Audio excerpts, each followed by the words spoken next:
Hello and welcome to another teaching from 119 Ministries. Our ministry believes that the whole Bible is true and directly applicable to our lives today. If you would like to know more about what we believe and teach, please visit us at testeverything.net. We hope that you enjoy studying and testing the following teaching.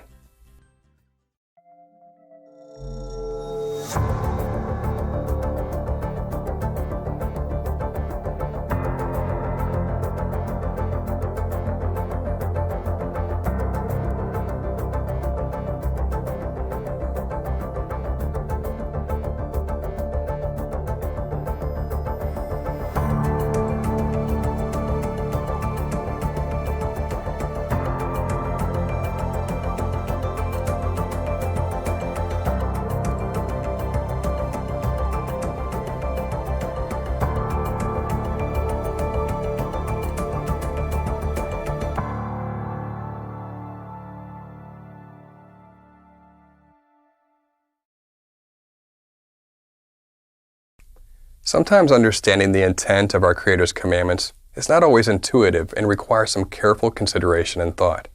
For example, Deuteronomy 22 appears to instruct a woman to marry her rapist. Deuteronomy 22. If a man meets a virgin who is not betrothed and seizes her and lies with her, and they are found, then the man who lay with her shall give to the father of the young woman 50 shekels of silver, and she shall be his wife, because he has violated her.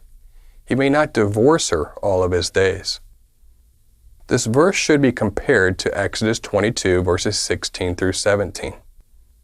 If a man seduces a virgin who is not betrothed and lies with her, he shall give the bride price for her and make her his wife.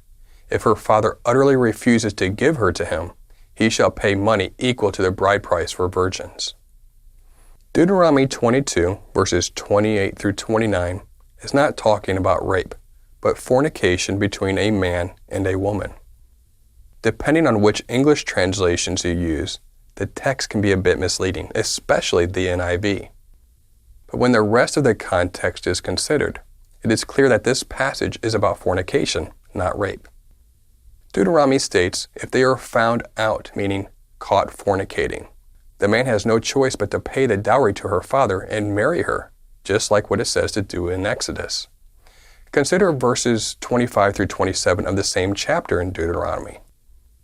But if in the open country a man meets a young woman who is betrothed, and the man seizes her and lies with her, then only the man who lay with her shall die. But you shall do nothing to the young woman. She has committed no offense punishable by death. For this case is like that of a man attacking and murdering his neighbor, because he met her in the open country, and though the betrothed young woman cried for help, there was no one to rescue her.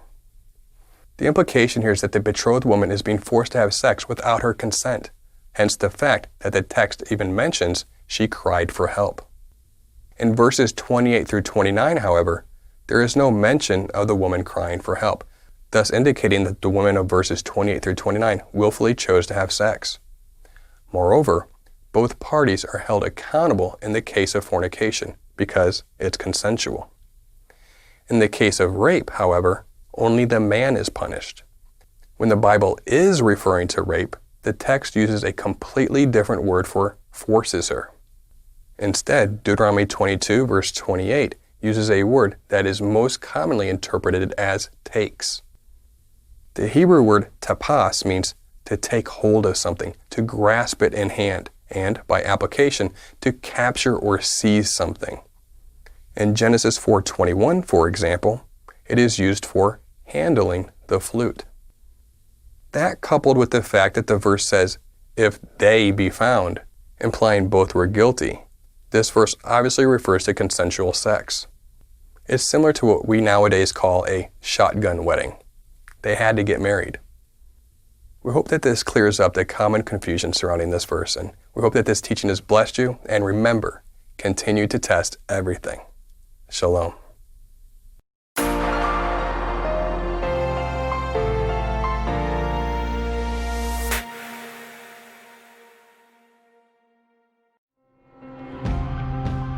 It is because of you, our generous supporters, who make it possible to offer these high-quality teachings completely free of charge.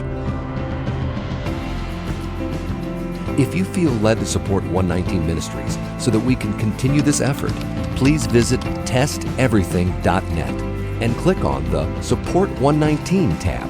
Learn how you can partner with us to take the whole Word of God to the nations.